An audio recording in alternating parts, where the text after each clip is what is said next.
Mixer की मेरी journey कुछ ऐसे स्टार्ट हुई थी। यहाँ से 22 महीने पहले जो प्रोजेक्ट मेरे पास में आया था, सब उस टाइम में कंडीशन ये थी। मैं हमेशा मेरी एक फ़ोटो साथ में लेकर चलता हूँ।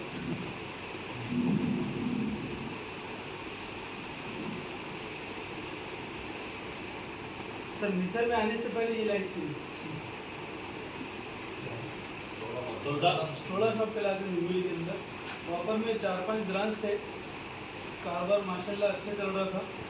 लेकिन जैसे ही लॉकडाउन आया, लगभग हमारे 5 से 6 जो ब्रांच थे, हर ब्रांच का लगभग 5 से 6 हज़ार रुपये कलेक्शन हुआ करता था हमारा कुछ।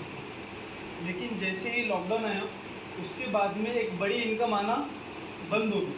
और एक जब कंटिन्यू में आने वाली इनकम बंद हो जाती तो आदमी कहीं ना कहीं परेशान हो जाता। तो उसी कंडीशन में मैं था। जब लॉकडाउन खुल गया तो कारोबार वापस से स्टार्ट हो गया। लेकिन स्टार्ट होने के बाद में उसमें वो मज़ा नहीं था, क्योंकि मैं कहीं ना कहीं कंफर्टेबल नहीं था कि यार इस कारोबार ने अपने को कहीं ब्रेक मार दिया था। अपने को ऐसा कारोबार चाहिए, चाहे अपन रहे या ना रहे, वो चलता रहना चाहिए। तो सर उस वक्त का मेरा डिसीज़न था। सर मिथर से ये मेरी 6 महीने में दूसरी कार है। क्या बात है। लगभग मैं इससे $1.5 लाख प्लस डॉलर की इनकम अर्न कर चुका हूँ पिछले 22 महीने के अंदर। और आज अल्हम्दुलिल्लाह 1.5 लाख 1.5 करोड़ रुपये है वो। आज मेरे पास में लगभग होल्डिंग के कॉइन 1.5 लाख प्लस कॉइन है मेरे पास में। अल्हम्दुलिल्लाह 4000 प्लस बच्चों की फी। तो सर यहाँ पर हर वो चीज़ पॉसिबल है। इंसान अगर करना चाहे तो हर वो चीज़ कर सकता। बस उसको अपना गोल सेट करने की ज़रूरत है कि उसे करना क्या है। नहीं तो कई लोग ऐसे हो गए जो मिथर के अंदर आए और ख्वाब तो सबने बड़े बड़े देखे थे, लेकिन किसी ने गोल सेट नहीं किया था कि मुझे इतने टाइम में इतना कुछ करना है। सब हवाई फायरिंग थी, कर रहे हैं, करना है, कर रहे हैं और करना है। लेकिन साथों साथ वक्त निकलता गया। जो कॉइन 1 रुपये से स्टार्ट हुआ, आज 257 तक चले गया। और जो लोग सिर्फ इसके कश्मकश में करेंगे करेंगे, वो आज बहुत पछता रहे हैं। ये मेरे बचपन के दोस्त थे, हमारे साथ में पढ़ाई भी हुई। लेकिन स्टार्ट के दौर में इनको मेरे ऊपर एतबार नहीं था, यानी भरोसा नहीं आ रहा था। जिस फील्ड में तुम जा रहे हो ऐसे कई सारी कंपनी आ गए। असल में इस प्रोजेक्ट को एक कंपनी समझ बैठ गई। हालांकि होता क्या, अगर किसी के घर पे जिम्मेदारियां कम हो और पैसा माकूल हो तो आदमी को किसी चीज़ करने में इंटरेस्ट नहीं आता, क्योंकि उसको मालूम है साला कुछ नहीं भी करूँगा तो बाप दादा का तो सेम कंडीशन ही जनाब की थी। इनके वालिद साहब अल्हम्दुलिल्लाह इनके हाफिज़ और आलिम भी है और डॉक्टर भी थे, और इनकी ख़ानदानी प्रॉपर्टी बहुत सारी थी।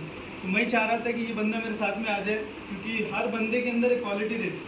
और मुझे मालूम था ये बंदा अगर इसमें इंटर हो गया तो बहुत बड़ा काम कर जाएगा, क्योंकि स्कूल में ये मेरे से ज़्यादा होशियार था।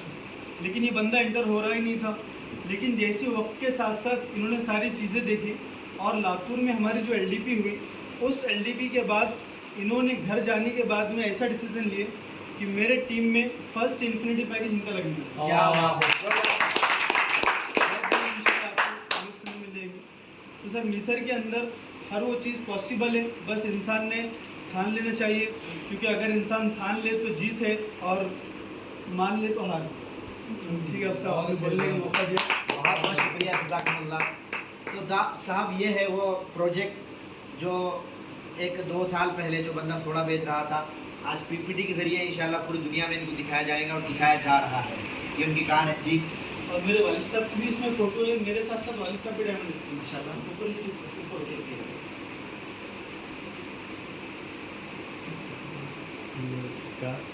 अच्छा, हाँ, ये अच्छा, मेरे कंफ्यूजन में थे कि ये चेहरा कौन है, कौन है, हम पहचाने पहचाने वाले। तो मैं फिर से आपसे रिक्वेस्ट करता हूँ कि इस समय को आप जो है ना बेकार ना जाने दें, और इस अपॉर्चुनिटी को जो है तो जल्दी से जल्द अडॉप्ट करें।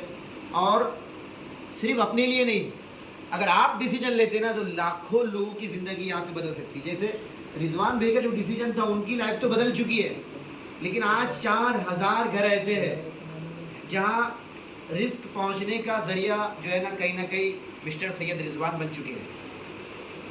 तो आपसे भी दरख्वास्त है, अपने लिए नहीं तो कम से कम लोगों के लिए खड़े हुई है। क्योंकि साहब आज भी ऐसे माशरे में हम जी रहे हैं। अभी कल का दिन की बात है, मेरे व्हाट्सएप पे मैंने एक वो देखा एक हाफिज़ कुरान आदमी ने सिर्फ इस वजह से खुदकशी कर ली कि उनको 5,000 रुपये तनख्वाह थी और उनका ज़िंदगी का गुजर बसर नहीं हो रहा। यूपी का एक वाक़या है, आप देख सकते हैं, बहुत सारे वीडियोस पे आ रहे हैं। तो ऐसे हज़ारों केसेस है। हमारे बच्चे सही तालीम और सही एजुकेशन इसलिए नहीं ले पा रहे कि हमारे जेब में वो अफोर्ड करने के लिए पैसा नहीं है। हमारी कई बच्चियां बेवा इसलिए है कि साला जो है ना उनकी डिमांड पूरी नहीं की गई। ऐसे हज़ारों केसेस हमारे जो है ना माशरे के अंदर ऐसे हैं जो सिर्फ और सिर्फ उनका हल पैसा है। तो आप खड़े हुए डिसीजन लीजिए और लाखों लोगों की और लाखों परिवार की ज़िंदगी के अंदर परिवर्तन लाने की जो है ना एक वजह बन जाइए साहब। तो